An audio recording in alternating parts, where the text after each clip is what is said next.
En el año 1994, hace 25 años, se incorporaron a la Constitución Nacional Argentina los derechos aborígenes. La Convención Nacional Constituyente fue un evento realmente muy importante para la Argentina y en este sentido también porque con la comprensión de estos derechos también empezamos a pensar en el territorio visto de manera comunitaria, en respetar la propia cosmovisión, ¿no? Todas las cosas que también desde Roma el Papa hoy está replanteando y contando al mundo que todas las naciones deberían hacer, ¿no? Respetar la identidad de los pueblos y algo de lo que se va a trabajar también en el Sínodo Panamazónico en poquito tiempo.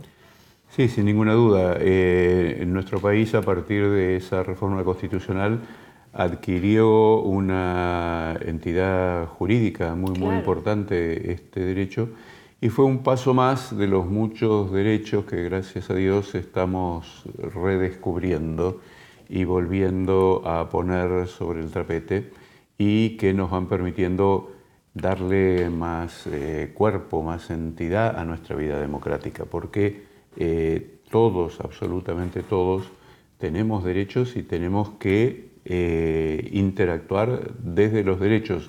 Con respecto a los aborígenes había un poco una actitud de beneficencia, de que cuando nos ocupábamos de ellos no reconocíamos sus derechos, sino que los ayudábamos. Esto cambia por completo las cosas y le da una entidad y una fuerza muy importante. Respeto de la identidad cultural, el respeto del propio pensamiento, de la propia cosmovisión, de la autodeterminación, ¿no? La tierra, la lengua, son elementos muy importantes. Muy importantes. Y bueno, por suerte esta reforma ya está cumpliendo 25 años. Para hablar de este tema, nosotros nos encontramos hace unos días con Monseñor Massín. Él es el obispo de Reconquista y es el presidente de la Comisión Episcopal para la Pastoral Aborigen.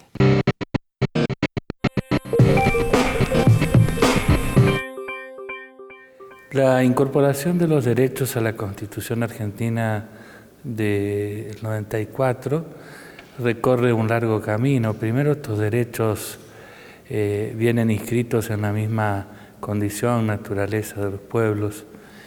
Luego, podríamos decir que en la época de la colonia, con luces y sombras, se dieron reconocimiento de derechos importantes y debates importantes.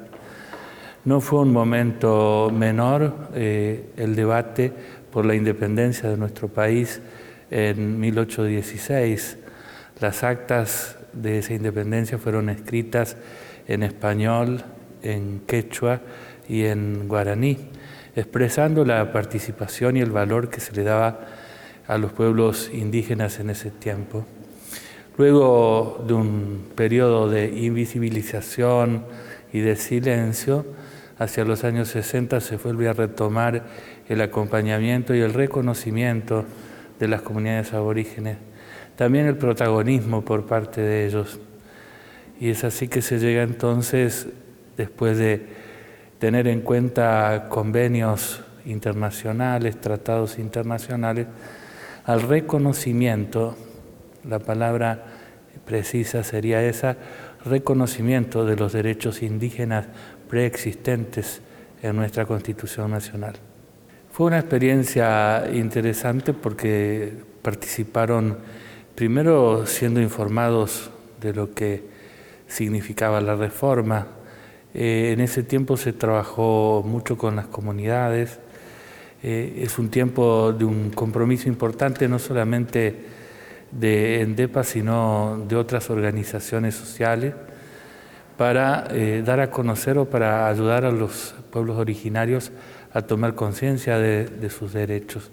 Luego participaron de la Asamblea Legislativa y, por supuesto, también después de la difusión y del desarrollo, porque la Carta Magna es inspiradora de una cantidad de leyes que después se tienen que desprender de eso.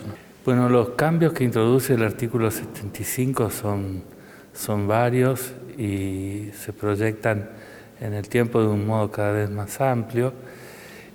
Vale recordar que hasta ese momento los derechos reconocidos por la Constitución eran mínimos, el reconocimiento de los pueblos originarios para tratar con ellos y el derecho a ser evangelizados, a recibir el bautismo.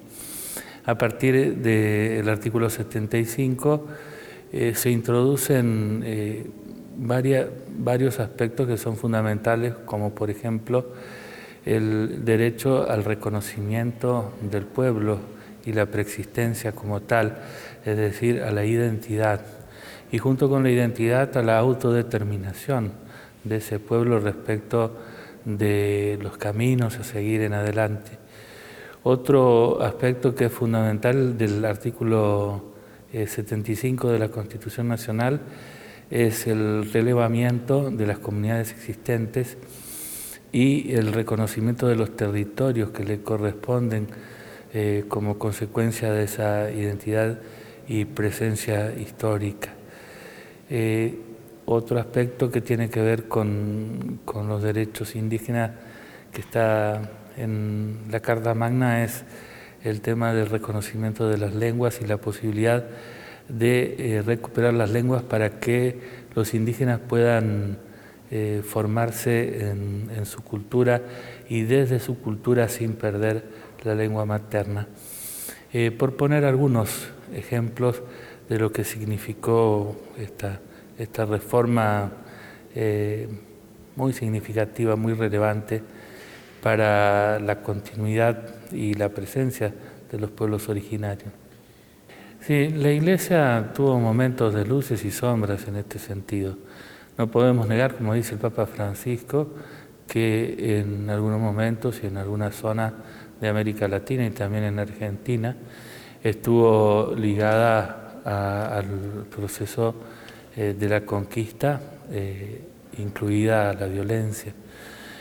Por otra parte, la Iglesia también, a través de la evangelización, ayudó a la promoción y a la dignidad de los indígenas en un largo periodo histórico que no viene al caso analizar, ¿no? Ahora, a propósito de la reforma, ya la Iglesia tomó a partir del Concilio Vaticano II otra conciencia y el papel que asumió desde ENDEPA y otras organizaciones fue de acompañar a los pueblos indígenas en la concientización y después en el protagonismo para lograr que se reconozcan estos derechos. Y en esa línea se continúa trabajando para que, siguiendo una expresión del Evangelio, es necesario que Él crezca y que yo disminuya. Es decir, para nosotros como Iglesia hoy es importante que los pueblos crezcan en su protagonismo y que nosotros acompañemos y vayamos disminuyendo. Es cierto que la ley tiene todos estos aspectos valiosos y después se promulga la ley 26.160 del reconocimiento del territorio, el relevamiento de las comunidades y de la propiedad comunitaria de las tierras. El asunto es que esta ley fue reglamentada, pero a lo largo de todo este tiempo, hasta la fecha, no llegamos ni a la mitad del relevamiento con la entrega de carpetas y menos todavía al reconocimiento de los territorios que corresponden a la propiedad comunitaria de la tierra, de los pueblos, de las comunidades originarias. Entonces la ley está, la Constitución está, la ley que está vinculada también, pero la reglamentación, o mejor, la implementación de esta ley por falta de fondos, por diferentes motivos, se ha concretado a medida. Siendo un sínodo regional, a mí me parece que es un evento fundamental, por un lado para todo el planeta, porque nos está llamando la atención sobre cosas que no terminamos de tomar conciencia, como es el cuidado del planeta, el tema del cambio climático, y por otro lado el rol que cumplen los pueblos originarios, que cumplieron de custodiar la creación durante siglos y que tienen aún hoy de enseñarnos a cómo vincularnos de un modo no depredador con la naturaleza y con el entorno. Entonces, el Sínodo Panamazónico para mí es uno de los eventos que con el paso del tiempo más influencia va a tener si es que se pueden lograr algunos objetivos y concretar algunas metas en lo que se refiere al cuidado de la casa común y al manejo de una ecología integral, como le gusta decir el Papa Francisco, ¿no?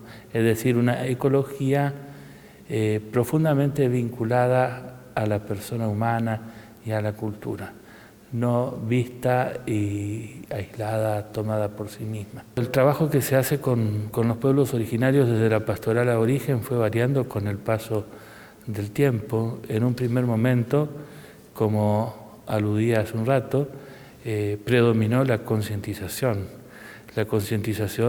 de los derechos, el conocimiento de las leyes que existían y de las leyes por hacer. Luego el camino sigue por ayudar a los pueblos indígenas a que puedan afirmarse en la autodeterminación desde una posición propia y abiertos a la interculturalidad. En este momento el acompañamiento a los pueblos indígenas es de estar caminando junto con ellos para fortalecerlos en algunos de sus reclamos, en alguna de sus búsquedas principales. Y concretamente apoyarlos, estar cerca de cuestiones que son más difíciles en esta coyuntura, como el tema de los jóvenes y el impacto de las adicciones en el ámbito de los jóvenes, el paso de los indígenas del territorio, de su hábitat natural a la ciudad, generando comunidades periurbanas en las cuales el indígena se siente un poco desorientado. Es decir, acompañar y ayudar a interpretar estas temáticas y estas realidades nuevas que la sociedad actual está provocando. El Papa Francisco es realmente una figura inspiradora. Yo tuve oportunidad de entrevistarme con él en Santa Marta durante 2 horas y media, charlando de los pueblos originarios, y ya ahí él me dijo una cosa que es fundamental, que tenemos que aprender de los pueblos originarios una cantidad de cosas respecto del cuidado de la naturaleza, y lo sigue diciendo, lo sigue repitiendo en diferentes foros, en diferentes ámbitos. Me parece que esa actitud, una actitud de escucha, una actitud de atención, de apertura a lo que los pueblos originarios nos pueden ofrecer, de valorización de la cultura, es luminosa. La figura del Papa Francisco es inspiradora y luminosa en ese sentido.